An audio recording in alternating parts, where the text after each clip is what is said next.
First of all, how disappointed are you to see Joel Quinn hired by Florida?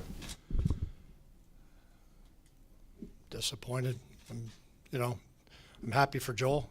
We're less than 48 hours since the end of our season, and the coaching, the process of identifying the next head coach for the Flyers will start today. So we'll start the process. I had a conversation with Scott this morning, who remains a strong candidate.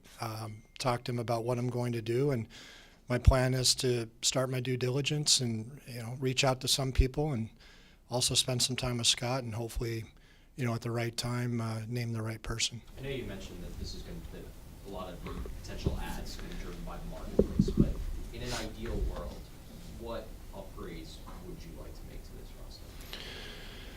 Well, I think we need to add a couple more proven players for sure. I think we could add in any area. Clearly we need to find a goaltender to play with Carter. Certainly a veteran defenseman could help. I think some help up front as well. Again, I think we score, but maybe finding another, experienced guy that can help again with that mindset and playing the right way, that can contribute both ways. Another part of, you can look outside for help. You can again get better defensively, which is the key. And the third area third way I hope we get better is just the continued improvement of the young players. And that has to be a part of it. You can't go outside your group and add 4 or 5 guys every year. There's just not the cap space. There's not, it's just hard to expend all those assets all the time to go outside your system. So we're going to continue to need growth from the players that are here. And certainly we're going to actively look for some outside solutions. But part and parcel of getting better next year will be to see some continued growth from some of the key young players. Do you see any of them having a real chance of making the team out of camp next year? And if so, are there any guys that come to mind? I think our focus, again, we're going to actively look outside to see if we can find a couple people to add to make this team stronger. I hope this team gets to be a harder team to make as we continue to get deeper and add players.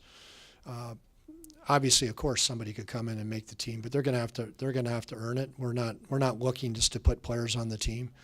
I think the American League is a great developmental league. I think it's an important place for most players to spend some time, and so.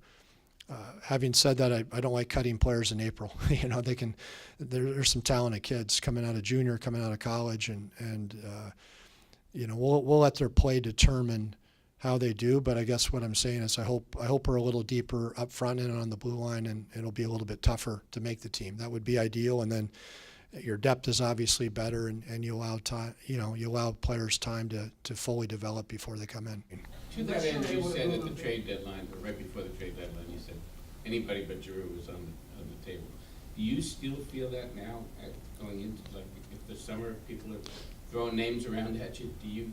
Is it still anybody but Giroux? Well, I'd be negligent in my duties if I didn't consider. Somebody calls me up and wants to offer me 4 great players for one player. I mean, again, some things are way more likely than others, but I'm not trying to be flippant about it. But anybody should be considered to be tradable in some sense, because everybody has a value. I mean, if someone's going to exceed what you feel the value of a player is by a large margin, you got to trade them. But there's a difference between being willing to trade a player at a high cost and looking to trade a player. So, again, I think we have good players. We just need a few more.